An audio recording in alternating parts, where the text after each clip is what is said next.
If you are dealing with narcissistic or emotionally immature parents or family members, please understand this. One common response to intolerable shame is the creation of a smear campaign. When narcissistic individuals feel exposed, criticized, abandoned, rejected, or emotionally threatened, they often experience overwhelming internal shame that they do not know how to process in a healthy way. Instead of metabolizing the feeling internally, they externalize it. They project it outward.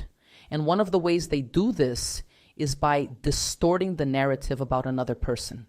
Smear campaigns serve multiple psychological functions for narcissistic individuals.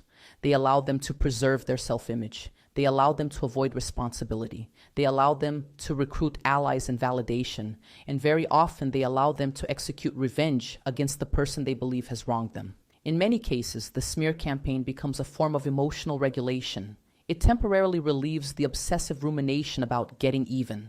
It gives them a sense of control over emotional chaos. It transforms unbearable shame into attack, blame, and projection. But if you are on the receiving end of this, it can feel deeply violating. Smear campaigns are emotionally violent. They may damage your reputation.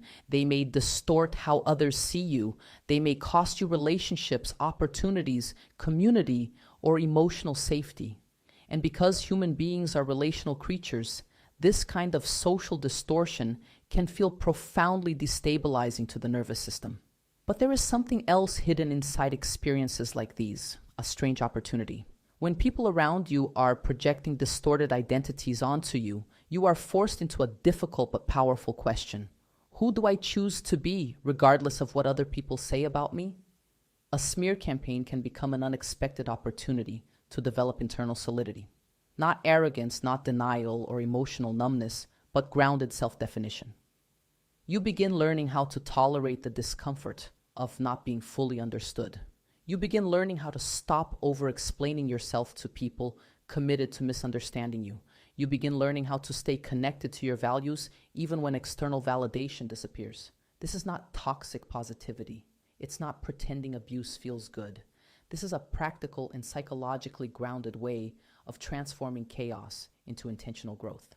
Do not lose yourself inside distorted projections and lies.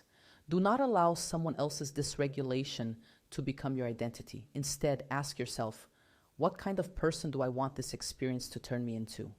Maybe this experience teaches you discernment. Maybe it teaches emotional boundaries. Maybe it teaches you to stop abandoning yourself for approval. Maybe it teaches you that peace matters more than image management. Maybe it teaches you how to build an identity rooted in truth instead of external validation. The chaos around your identity does not have to define your identity. Here is a practical exercise for reclaiming your identity during a smear campaign.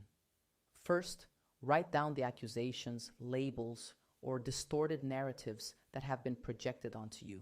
Notice which ones trigger the strongest emotional reactions in your body. Then ask yourself, am I afraid this is true, or am I afraid other people will believe it? Finally, write down who you genuinely want to be moving forward, independent of anyone else's projections. List the actions and values that will guide you. Healing is not becoming immune to lies. Healing is becoming anchored enough in yourself that lies no longer erase your sense of self. Want to learn more about how to break free from narcissistic family systems? Download your 10-step roadmap.